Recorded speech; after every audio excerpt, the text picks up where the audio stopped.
ఓం నమ శివాయ. City vision ప్రేక్షకులకి నమస్కారం. కార్తీక మాసం అంటే సరిగంగ స్నానాలు, నిత్య ఆలయ సందర్శనలు, ఉపవాసాలు, పూజలు, వ్రతాలు. అందుకే కార్తీక మాసం పుణ్యమాసంగా చెబుతారు. ఇవన్నీ పాటించడం వలన ఏ ఫలితం వస్తుందో ఆ విశేషాలన్నీ కార్తీక పురాణంలో ఉన్నాయి. ఆ కార్తీక పురాణాన్ని శ్రవణం చేసిన, చదివిన మహాపుణ్యప్రదమని పురాణాలు పేర్కొన్నాయి. కార్తీక మాసములో దీపారాధన మహిమ గురించి కార్తీక పురాణం 4వ అధ్యాయంలో చక్కగా వివరించారు. ఈరోజు ఆ మహిమ తెలుసుకొని తరిద్దాం. భక్తి శ్రద్ధలతో అందరూ దీపారాధన చేసుకుందాం. గత 3వ భాగంలో జనక మహారాజు వశిష్ఠుడు కార్తీక మాస వ్రతము యొక్క మహిమ వల్ల బ్రహ్మ రాక్షస జన్మ నుండి కూడా కార్తీక మాసంలో నదీ స్నానం ఫలంతో విముక్తి పొందిన గాథ విని తరించాను. మహిత పస్విత తమరు తెలియజేయు ఇతిహాసములు వినిన కొలది తనివి తీరుకున్నది. కార్తీక మాసము ముఖ్యముగా ఇంకా ఏమేమి చేయవలయునో, ఏ దేవతలను ఉద్దేశించి పూజ చేయవలయునో వివరింపుడు అని కోరగా వశిష్ఠుల వారు ఈ విధంగా వివరిస్తున్నారు. జనక, కార్తీక మాసమందు సర్వ సత్కారములను చేయవచ్చును. దీపారాధన చేయటం అతి ముఖ్యము. దీని వలన ఎంతో ఫలము పొందవచ్చును. సూర్యాస్తమయమందు అనగా సంధ్యా చీకటిపడు సమయమున శివకేశవులు సన్నిధి గాని ప్రాకారమునందు గాని దీపము పెట్టిన వారు సర్వ పాపములను పోగొట్టుకొని వైకుంఠ ప్రాప్తి నొందుదురు. కార్తీక మాసమందు హరిహరాదులు సన్నిధిలో ఆవు నేతితో గాని, కొబ్బరి నూనెతో గాని, విప్ప నూనెతో గాని ఏది దొరకనప్పుడు ఆముదముతో గాని దీపము వెలిగించి ఉంచవలెను. దీపారాధనయే నూనెతో చేసినను మిగుల పుణ్యవత్ములుగాను భక్తి పరులుగాను అగుటయే గాక అష్టైశ్వర్యములు కలిగి శివ సన్నిధికి ఎగుదురు.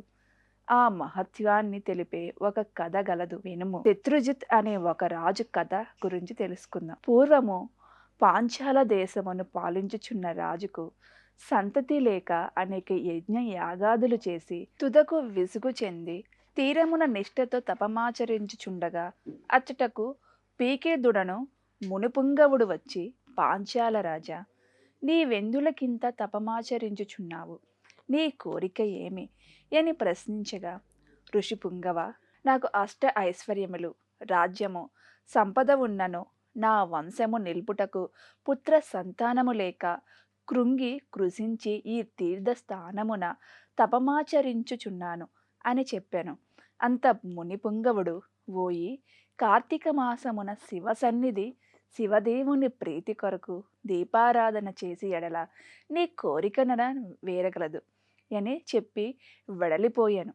వెంటనే పాంచాల రాజు తన దేశమునకు వెడలి పుత్రప్రాప్తికై అతి భక్తితో శివాలయమున కార్తీక మాసము 1 రోజులు దీపారాధన చేయించి దాన ధర్మాలతో నియమానుసారముగా వ్రతము చేసి ప్రసాదములను ప్రజలకు పంచిపెట్టుచు విడివకుండా 1 దినములు అటుల చేశాను.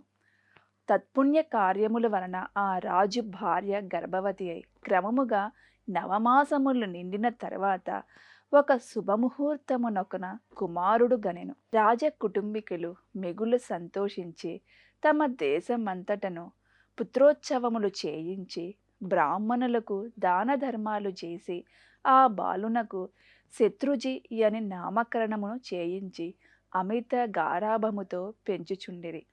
కార్తీక మాస దీపారాధన వలన పుత్ర సంతానము కలిగినందువలన తన దేశమంతటను ప్రతి సంవత్సరము కార్తీక మాస వ్రతములు, దీపారాధనలు చేయుడని రాజు శాసించెను. రాకుమారుడు శత్రుజి దినదిన ప్రవర్ధమానుడగుచు సకల శాస్త్రములు చదివి ధనుర్విద్య, కత్తిసాము మొదలగున్నవి నేర్చుకునెను. కానీ యవ్వనమునకు రాగానే దుష్టుల సహవాసము చేతను తల్లిదండ్రుల గారాభము చేతను తన కంటికింపగు స్త్రీలను బలత్కరించుచు ఎదిరించిన వారిని దండించుచు తన కామవాంఛ తీర్చుకొని చుండెను. తల్లిదండ్రులు కూడా తమకు లేక లేక కలిగిన కుమారుడని చూచి చూడనట్లు విని వినునట్లు ఉండిరి. శత్రుజీ ఆ రాజ్యములో తన కార్యక్రములకు అడ్డు చెప్పు వారను నరుగుదని కత్తి పట్టుకొని ప్రజలను భయకంపితులను చేయుచుండెను. అటుల తిరుగుచుండగా నొక దినమున ఒక ఉత్తమ బ్రాహ్మణ పడుచును చూచుట తటస్థించెను. ఆమె ఒక ఉత్తమ భార్య, మిగుల రూపవతి. ఆమె అందచందములను వర్ణించుట మన్మధునకైనను సఖ్యము కాదు. అట్టి స్త్రీ కంటబడగానే రాజకుమారుని మతి మందగించి కొయ్యబొమ్మ వలె నిశ్చేష్టుడై కామ వికారముతో ఆమెను సమీపించి తన కామవాంఛ తెలియజేశాను. ఆమె కూడా నా తన సౌందర్యానికి ముగ్ధురాలే. కులము శీలము సిగ్గు విడిచి అతని చెయ్యి పట్టుకొని తన శయన మందిరానికి తీసుకొని పోయి సుఖభోగములు అనుభవించెను. ఇట్లు ఒకరికొకరు ప్రేమలో పరవశులగుట చేత వారు ప్రతిదినము అర్ధరాత్రి వేళ ఒక అజ్ఞాత స్థలములో కలుసుకొనుచు తమ కామవాంఛ తీర్చుకొనుచుండిరి. ఇట్లా కొంతకాలం జరిగెను. ఎటులనో ఈ సంగతి ఆమె మగనికి తెలిసి పసిగట్టి భార్యను రాజకుమారుని ఒకేసారిగా చంపవలెనని నిశ్చయించి ఒక ఖడ్గమును సంపాదించి సమయము కొరకు నిరీక్షించుచుండెను. ఇట్లుండగా కార్తీక శుద్ధ పౌర్ణమి రోజున ఆ ప్రేమికులిరువురు శివాలయమును కలుసుకొనవలెనని నిర్ణయించుకొనిరి. ఎవరికి వారు రహస్య మార్గమున బయలుదేరిరి.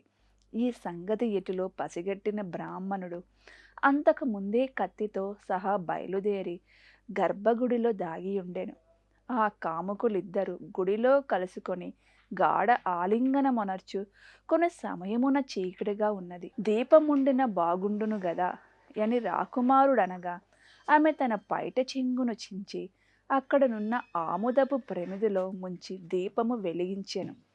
తరువాత వారిరువురు మహానందముతో రతిక్రీడలు సలుపుటకు ఉద్యుక్తులగుచుండగా అదే అదునుగా ఆమె భర్త తన మొలనున్న కత్తి తీసి ఒక్క వ్రేటితో తన భార్యను ఆ రాజకుమారును ఖండించి తను కూడా పొడుచుకొని మరణించెను.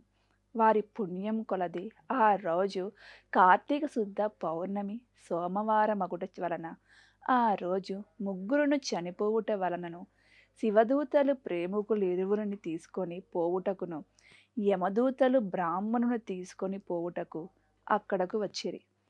అంత యమదూతలను చూచి బ్రాహ్మణుడు, ఓ దూతలారా, నన్ను తీసుకొని వెళ్ళుటకు మీరెలా వచ్చినారు? కామాంధకారముతో కన్ను మిన్ను తెలియక పశుప్రాయముగా వ్యవహరించిన ఆ వ్యభిచారుల కొరకు శివదూతలు విమానములో వచ్చుటేలా చిత్రముగా నున్నదే అని ప్రశ్నించెను.